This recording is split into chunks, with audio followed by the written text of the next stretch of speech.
Welcome to Different Thought Podcast. On everything I love, shawty. With a real podcast in it. Y'all already know. Got podcast of the year 4 times in a row. But it is like year 2 though? On everything I love, shawty. We be killing the game.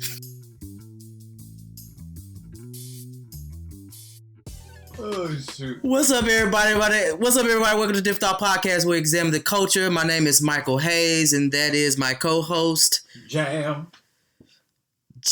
Wow. We not even a name. We just a sound effect, I guess. Jam. Find these shows, man.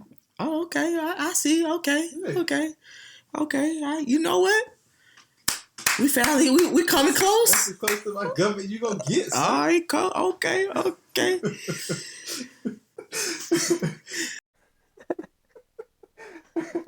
We want to give a big shout out to our sponsor, the Debonair Club. Be sure to check out debonairclub.com and follow them on Instagram. And also, if you go buy something from them, make sure you mention Different Thought Podcast. Word. So as usual, we're going to keep it moving with this, with our Straight Like That. As y'all know, this is just hot take. I'll go ahead and start it since I've been told that I'm always making Jam start first. So here's my Straight Like That. If you want to be a celebrity, be a celebrity. But don't be mad at everything that comes with being a celebrity. I get so tired of celebrities out here that are like, I want my privacy. Dude, didn't nobody put a gun to your head to be a celebrity? So, I mean, that's my take. I know I'm not famous, and it's like, oh, wait until you get famous. But it could happen. Yeah. If you want to be a celebrity. But don't be mad at all that comes with it. And that is my Straight Like That. J-Mac. Or, excuse me, Jam. Go ahead. That's why I'm an engineer. Hopefully I can stay in the background.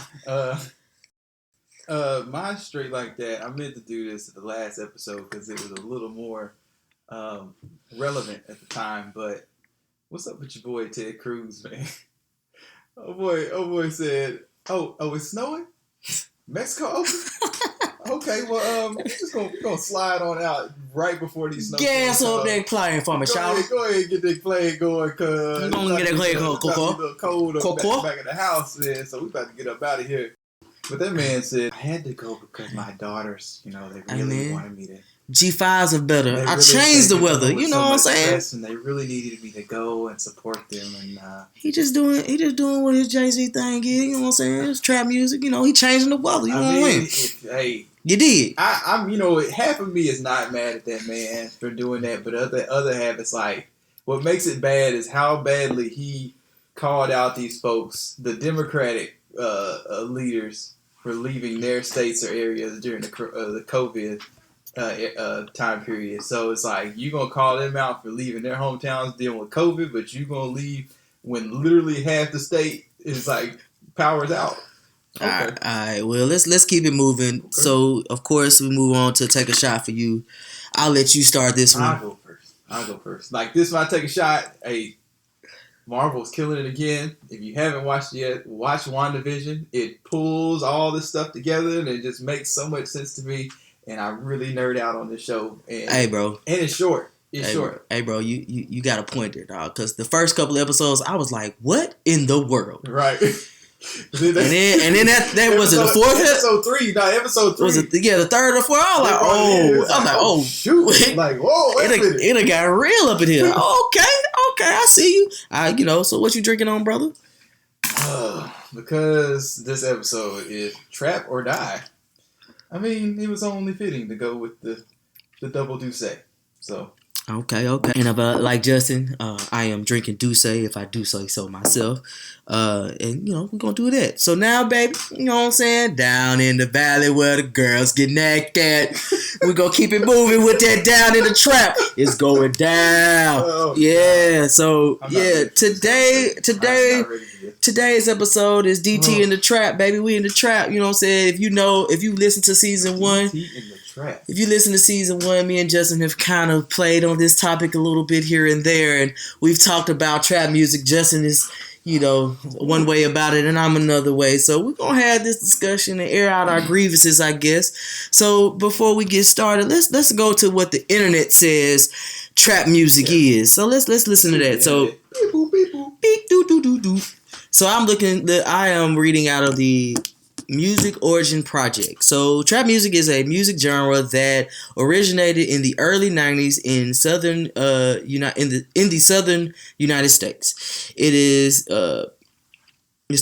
is typified by the aggressive lyrics, contents, and sound, where the instruments are propelled by 808 kick drums over heavy extended sub-bass lines, double time, triple time, and other faster time divisions, hi-hats, layered synthesizers, and cinematic strings. The term trap was literally used to refer to the place where the drugs were hidden in the car, where the deals are made, and how difficult it is to get escape from the lifestyle. It originated in Atlanta, Georgia, where rappers Cool Breeze, Dungeon Family, Outkast, Goody Mob, Ghetto Mafia, and some others generated it. So, with that being said, we got what the internet says what trap music is. Justin, give your take, your spin on, Jam, give your take on trap music. I like how they put that aggressive lyrics.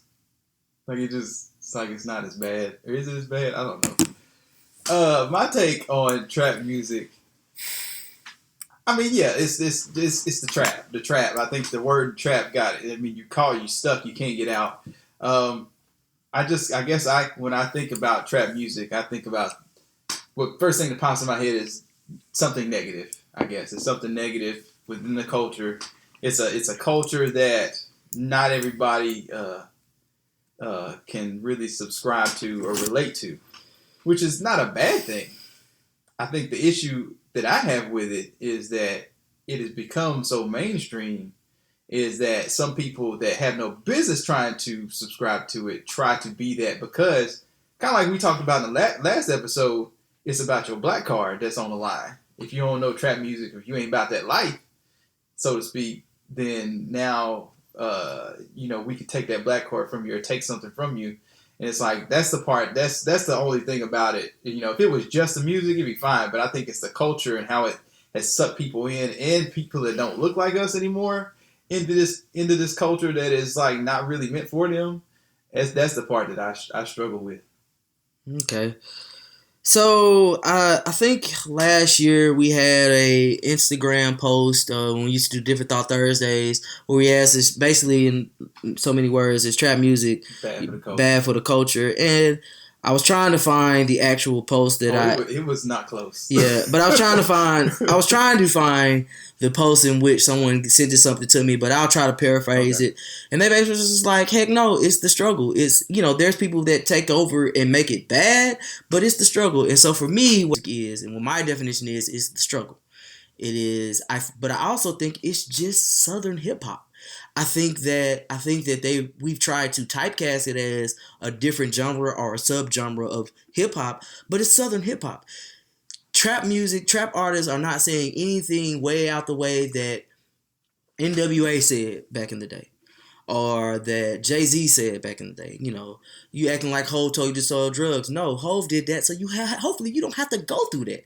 So I mean, I think for me, it just embodies the struggle. It embodies what these people are seeing in their environment.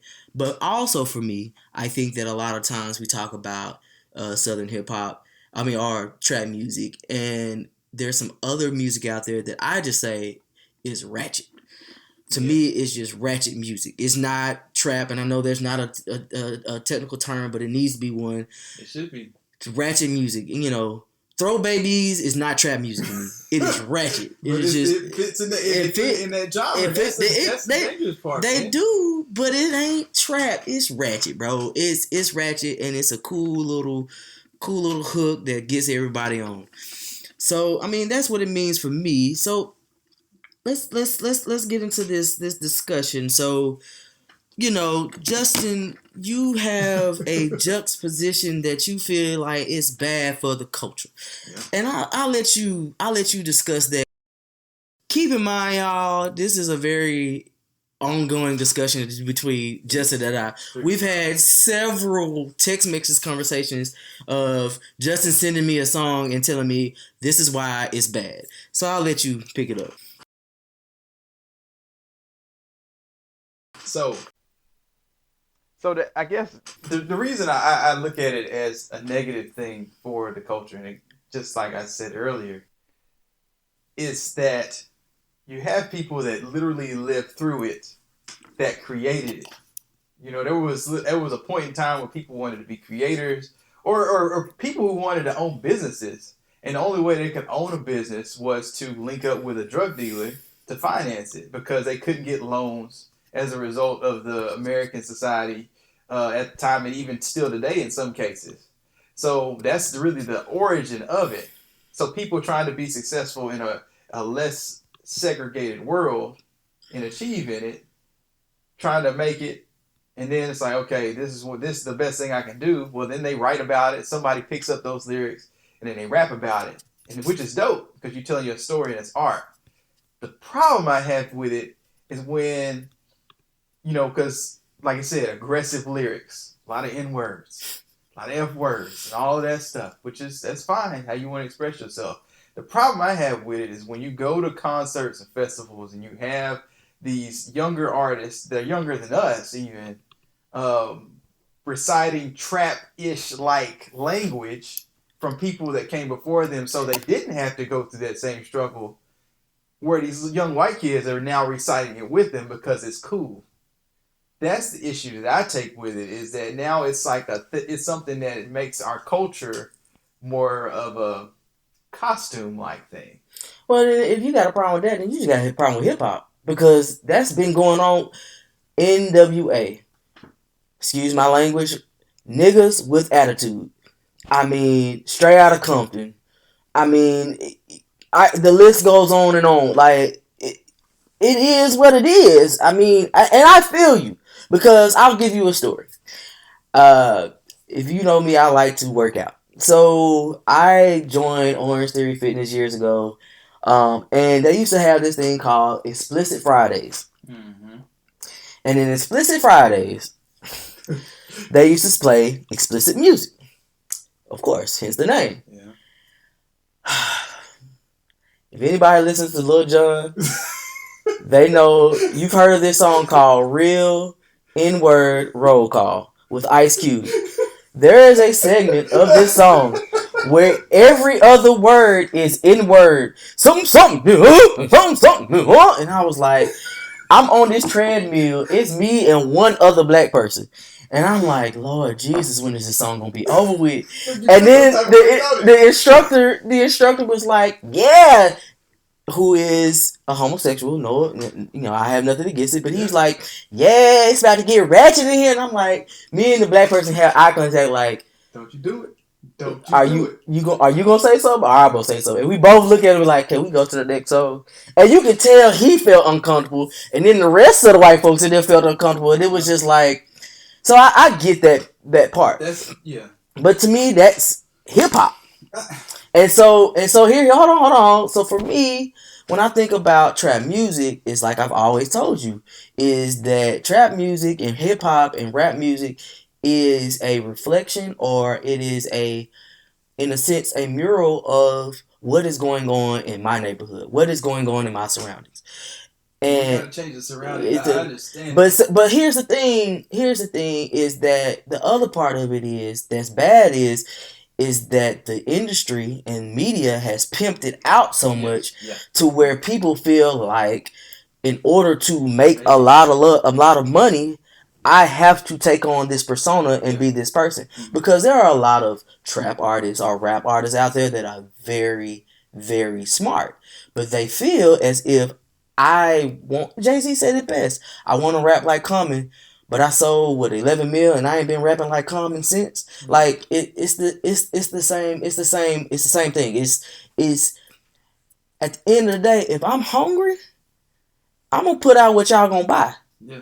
And so, Tupac said it best too. He was being interviewed, and I forget what it was, and I'm gonna paraphrase it. He was talking about, the struggle. And he said, we as black people, we came up with nice little songs. Hey, we come up to a door. knocking on the door. Hey, we're hungry. Please give us some more food. And we got slapped and told and shut the door. Yeah. And he said, come back and we come up with another song. We hungry. Give us some food.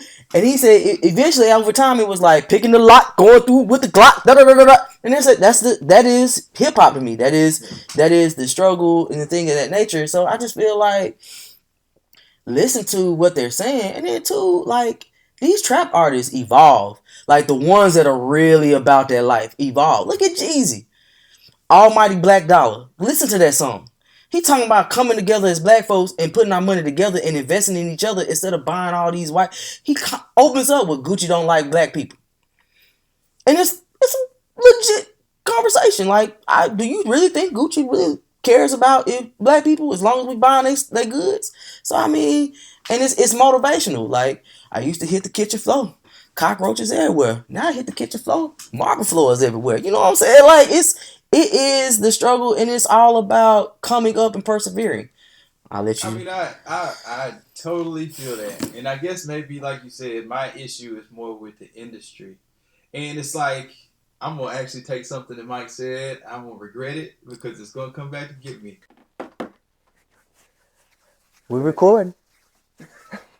But it's like Birdman rubs his hands. Because this is one of those things where I think you have the black agenda. Because thank you. Because this is like, I guess I look at it as a cultural council, more or less. Mm. It's like your culture is only as good as what your culture produces. It's like the country, United States, has a GDP, a gross domestic product, that determines what it produces and what it means to the rest of the world. Cultures within that are what define that gross domestic product. Like, I went to London a couple years ago. Everywhere you go in London, all you hear is R&B music. Like, you would have thought you were in Detroit in freaking Motown. Because that's all you hear. Like, that's one of our greatest exports to the British folks. Because British music is terrible. Talking to them about it, they're like, yeah, our music's awful, but yours is great. So I was like, okay, that's cool to hear that and see that. And I guess the black positivity and all the good things that come about it. But I guess the way I look at it is like, yes, the music is a reflection of what's going on. But it's like, how do you correct the things that are happening that create the music, but also gain respect from people outside of that environment? But here's the other thing that I think that's overlooked. I'm gonna give you a quote. Mama told me, son, always be a good boy and don't ever play with guns. But I shot a man in Reno to watch him die, just to watch him die. Who said that? Probably not a black person. I know. Johnny Cash is hailed as one of the greatest musicians of our time. Yeah. And, that was way before rap music and hip-hop. That man was talking about shooting people and doing drugs. Yeah. And he's got a whole movie, Walk the Line. He's considered an American hero. Yeah. And I'll give you another line. And this is not a white person. This is, I'm what the streets made me, a product of my environment. So what the streets gave me, a product of my environment. Yeah. I mean, that's trap music. That's Jeezy. Yeah. Like, hey, y'all want to talk about, like, look, and then you listen to T.I. I'm just doing my job. Like, I'm not out here trying to be reckless and whatnot, but this is what y'all gave me, and I gotta make lemonade out of lemons. So therefore, the struggle is real. And the same, and then the other part that I have, and this is kind of my different thought, and I'll let you give your spiel, is you got John Dillinger and the Dillinger Gang, George Babyface Nelson, Al Scarface Capone, George Kelly Barnes, also known as Machine Gun Kelly, Charles Lucky Luciano, Johnny. The list goes on and on and on of white people who broke the law, killed people, robbed banks that we regard as American heroes. Yeah. And so then it's like it's all of a sudden different when a black person goes and basically does the same things or says the same things. Yeah. And so, I feel like the different thought for me is, what are we missing as black people? Because we clearly are missing. There's a gap there because we're regarded as criminal. It kind of goes back to me in a sense of, why is it when a white man learns American history, he's a patriot, but when a black man learns about his history, he's a rebel? It goes back to that whole thing of, when I do the same thing y'all done, it's a problem. And then it's too vulgar. I can find more Marilyn Manson. Yeah. I can find more vulgar music that was done by white people that is not as regarded as trap. It's easy, man. It's easy. We unfortunately don't have the luxury to create the narrative because we don't have the momentum. We do. We have the momentum, but I'm just saying in terms of how the history books are written, and you know that, and I know that the way the history is written by the winners. And at the end of the day, those events like naming gangs and all these things, American gangs, they're written by the winners. So you can frame that. The spoils go to victor. Yeah, you can frame that however you want to. So, we know that black culture is not yet widely accepted. I think it's more widely accepted, obviously, from a music standpoint, but from a societal standpoint, no. I mean, because we still have a structural poverty problem within it. But I think that just goes back to the systematic racism of it. Yeah. I mean,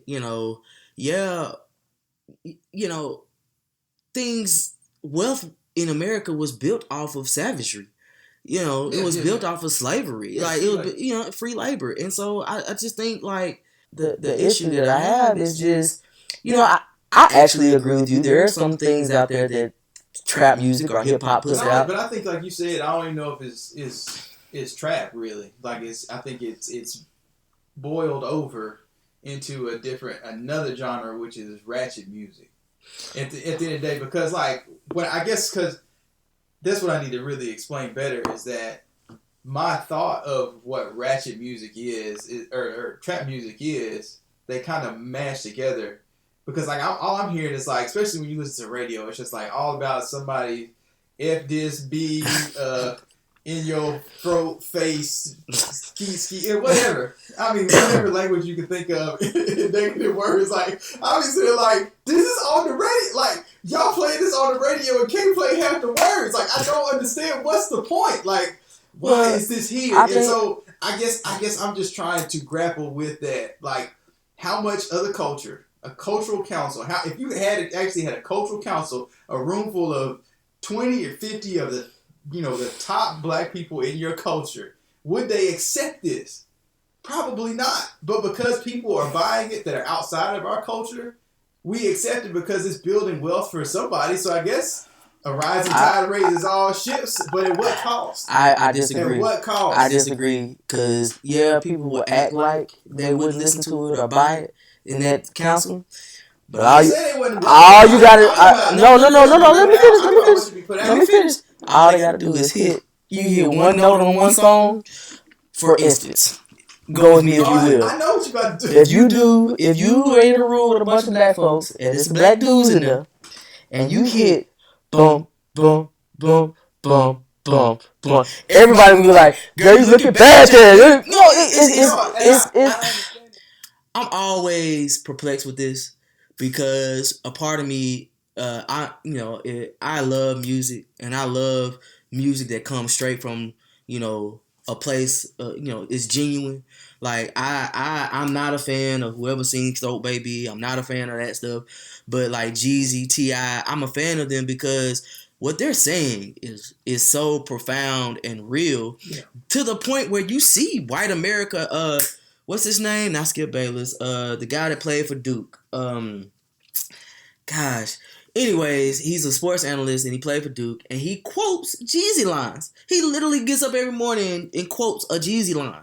And so, because Jeezy to me is motivational. Like, the older I get, the more I'm like, Jeezy be bumping, bro. I'm with you because I listen to Outkast and Goody Mob, and so in hearing the positivity that comes out of those lyrics, I mean, soul food. I mean, you can't go wrong with that because it's about. That music is about community. So I guess, and again, the clarification that you just brought was the fact that there is a difference between what I probably consider as trap music, which is probably going down this path of ratchet music, that genre just doesn't exist yet. Yeah, and it needs to. It needs to hurry up because but again, as far as a cultural council, though, I think if you get these people together, they will look at each other probably like, yeah, you're right. Maybe we shouldn't allow that to be put out. But here's the twist of that. I think that they think that, and they want that. But if it's selling, not even if it's selling. but what's gonna make you get up and dance? Like, honestly, dog, I thought Throat Babies was catchy. Well, see, on the radio it says "Go Baby." Go Baby, yeah. And I was like, I just remember the melody, "Go Baby." I was like, okay. And then when I listened, I was like, wait a minute. What? Yeah, I was like, oh. I was like, are they really? Is that what they really? Oh, yeah. I felt like my dad. Like I'm getting old now. I am officially getting old. But that's probably what it is too. You know, for us, we grew up with the Outcasts, the Commons, and the De La Souls and the Tribes and all that stuff. Whereas this younger generation, which I'm legitimately concerned about, if they grow up and like Throat Baby is what resonates with them as something like great. Like, well, I'm like, what's the result of that? So here's my thing though. I think some songs, or is it going to be like a B-side? I think music is just like the old saying we talk about people. People come in your life for a reason, season, or lifetime. And so I think there are some songs that come out that are for a reason. They may have, like, say for instance, Sam Cooke's "Change Gonna Come." Mm-hmm. And then there's some songs, and it also is a lifetime song. But there's also songs that are come out for a season, and I think "Throw Baby" is a season. I don't think "Throw Baby" I hope so. I don't think we gonna wake up 20 years from now and be like, "Throw Baby." I don't think that's gonna happen. I hope that don't happen. I think you'll hear the song.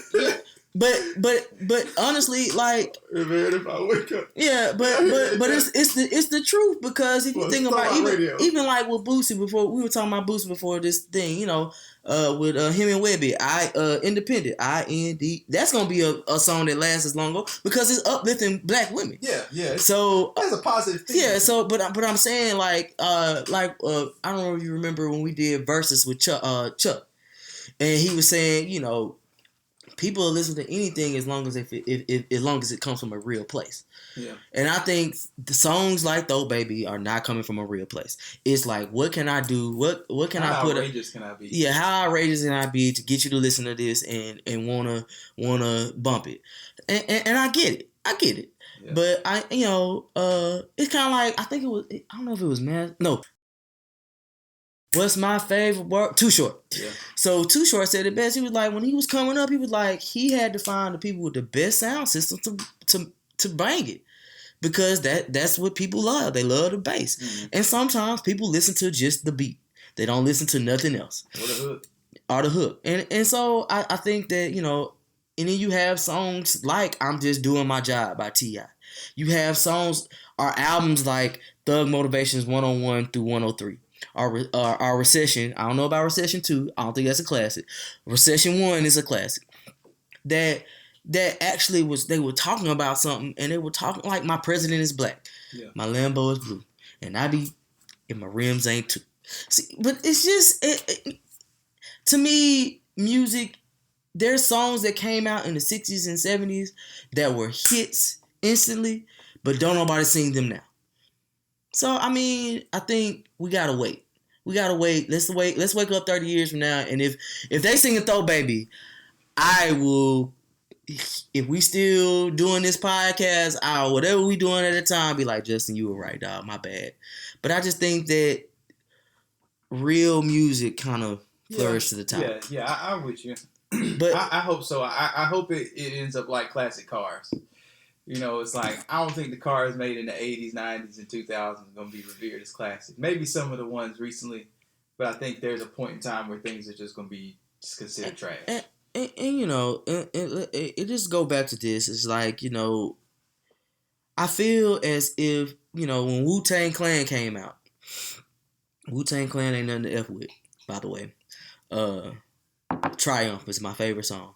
But when Wu-Tang Clan came out, there was all this stuff, and they were attacking. And then when Tupac came out with some songs, they were attacking. And it was just like, and I think this is the thing that's missed, is we don't sit down with these people that make these songs and say, hey, bro, this is bad for us. This looks bad. Yeah.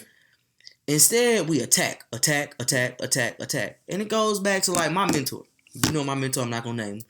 But my mentor, you know, the first conversation I had to him as a young adult, he attacked me and was calling me all sorts of names, and I wasn't receptive to it, because I was just like, who are you? You don't know me. Right. But then when we got to know each other afterwards, I was like, this guy is really out for my best interest at hand. And so I think that the biggest issue, and this is my different thought, this is what I think what we're missing is we miss the whole common concept of love. And I think that if we were to sit down with these artists and say, hey man, you made, you know, as Tupac said, I made a G today, but you made it in a sleazy way. Yeah. And if we had those conversations, you would see better music. You would see better uplifting music. Look at Baby. Is it? I don't know. Baby. No, Lil Baby. When he came out with that, when he came out with that song when George Floyd happened, it's bigger than black and white. It had a message. Yeah. And so he knew that there was a message there. There's something there. There's something that I need to tap into. And so that's always been my thing. It's just like, there's potential in these people. They have, like, if you watch, case in point, One Night in Miami. If you watch One Night in Miami, when Malcolm X is talking to Sam Cooke, and he's like, you got all these hit records, but you ain't saying nothing. And this white dude done said more than you ever said. Right. And Sam was like, I know that, but I wish I could do that. But, you know, right now, whatever it was. Mm-hmm. And it's the same thing. But because of that conversation with friends, he felt more comfortable with putting out something that had a message. Yeah, like he had and that is all I'm getting at is, you know, stop attacking and let's start bringing these people in and saying, hey man, I don't really like that song. I feel like that degrades us as a people. Yeah. And let's do better. Mm-hmm. And let's change it. And like I said, I think if we approach everything with love for one another and the fellow man, I think things are a lot different. But then again, you attack, if you listen to, like, I'm just doing my job, T.I. talks about that. Like, hey, I ain't got nothing. I got a pot piss in. I'm out here trying to make money, and nobody hires me. Nobody wants me, you know. So this is the last resort I had. Do I want, like, if you talk to a real gangster, a real OG, a real trap star, whatever you want to call them, they don't want to be in that life.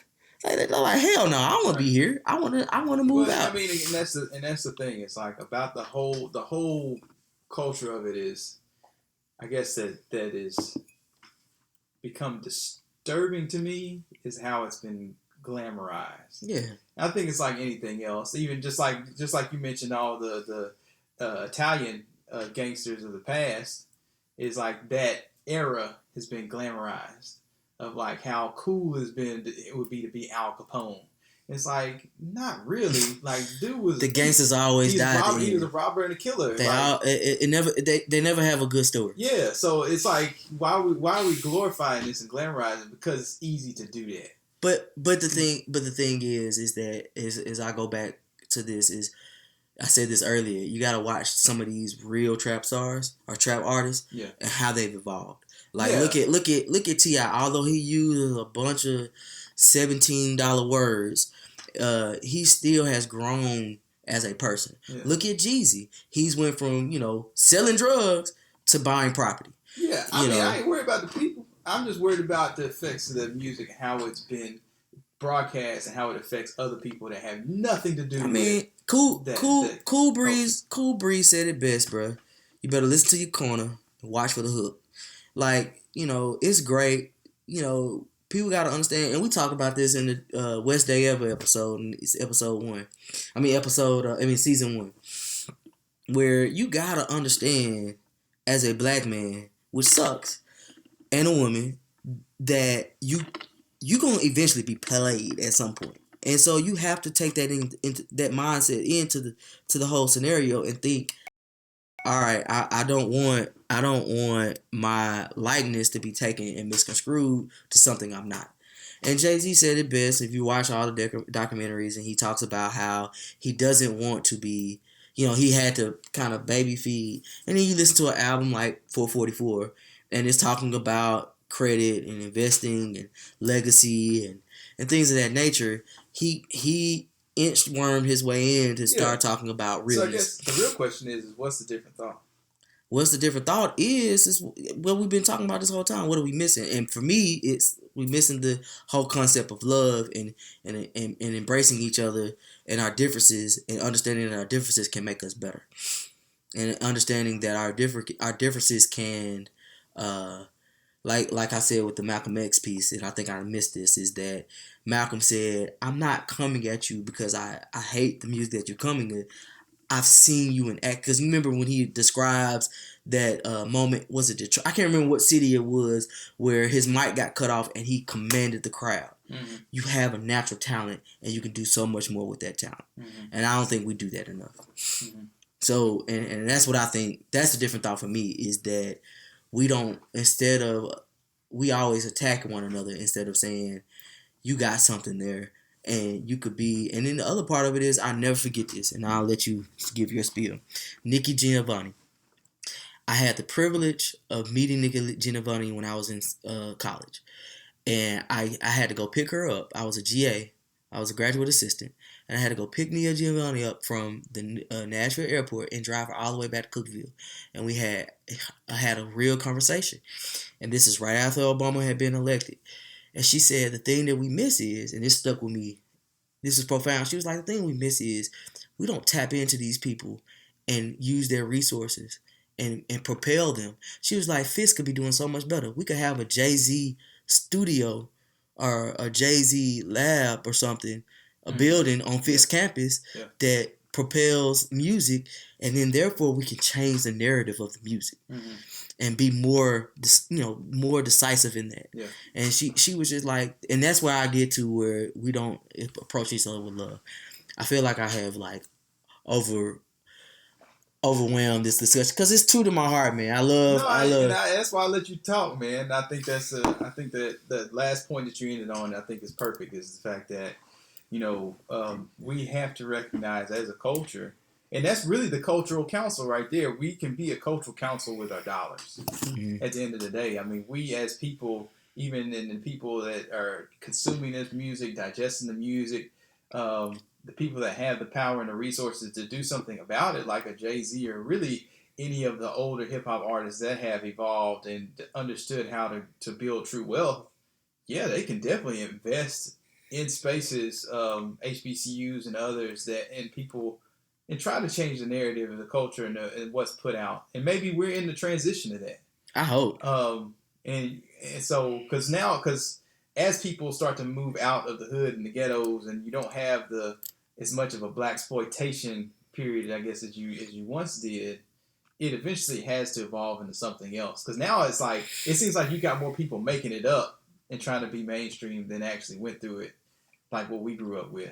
And I think that's why it felt like it had more substance, because they were telling real stories, as people just taking the story of what they heard. And let's not take into let's not take for granted that some of these people that made these songs, like Throat Baby, I don't know why that song keeps staying in my head, but actually went through something. But someone once told me, if you hungry and you starving for a meal and somebody says, I need you to do this, WWWWB. Oh yeah, you know what I'm saying? It's just that's why. I mean, so for all you people out there that watch movies and TV shows and stuff, that's why the black dude is always playing a gangster. Or he gay. Or he nothing gay. against it. Yeah, right. But I mean, I'm just saying. What's your boy off The Wire? He's been in Lovecraft Country. He was in I Think I Love My Wife. He was the crazy boyfriend. He got that scar on his head. I can't think of his name. But he was just like, he played a gay hitman. And he was like, look, man, I have a pot to pee in. Yeah. And they were like, you got to kiss a dude. He was like, what to do that? I got to eat. I got to eat. And hunger will make you do so, but that goes back to this. Music, hip hop or trap music is a product of the environment. If you want to change the lyrics and the context of what they're speaking on, change the environment. Because if that dude came from and already had money saved up and this and that, you think he would have been like, all right, I don't know. Yeah. Didn't 2 Chainz go to like Harvard or something? No, 2 Chainz went to I think Alabama A&M or Alabama State. I can't remember.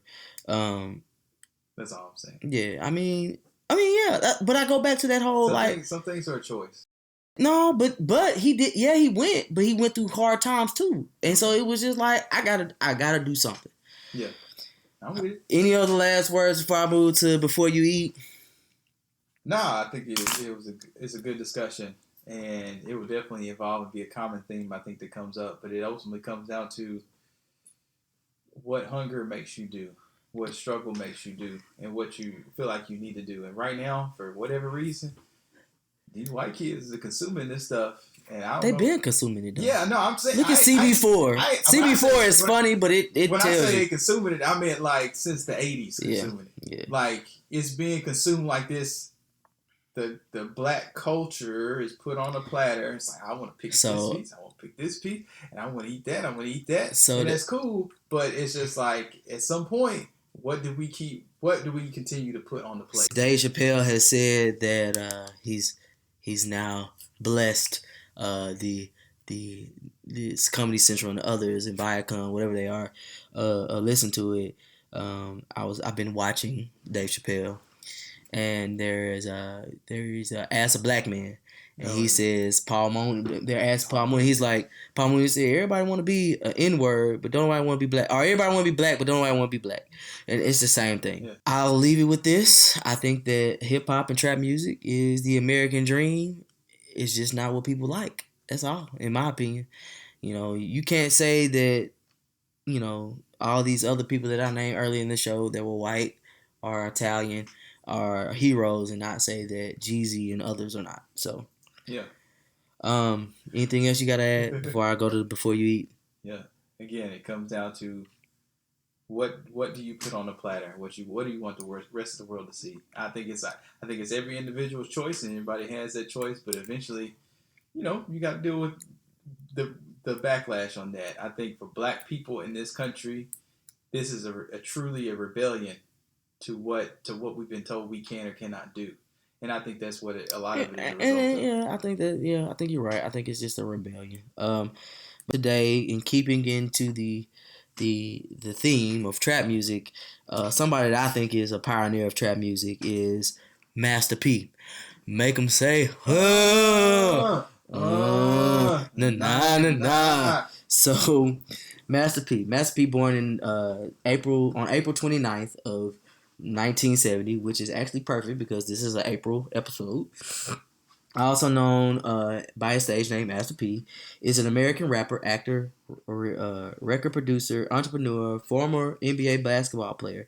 He is the founder of the record label No Limit, which was relaunched as New Low Limit Records through Universal and Koch Records, then again through Guitar Music Entertainment, and currently No Limit Forever Records. He is the founder and CEO of P. Miller Enterprise and Better Black Television, which was short-lived online television network. Master P has also done ventures like Rap Snacks and other things. And as always, I challenge everybody to go out and look up Master P. He's not all gangster rap as you think he is. He's also about putting out positivity. And with that, you know, like always, challenge you to go read about him and learn more about black history and other black influential people in our time. And I also want to challenge you to think different, do different, and be different. Thank you for listening to Different Thought Podcast. Oh, no, soldier. Oh, it ain't my fault. Did I do that?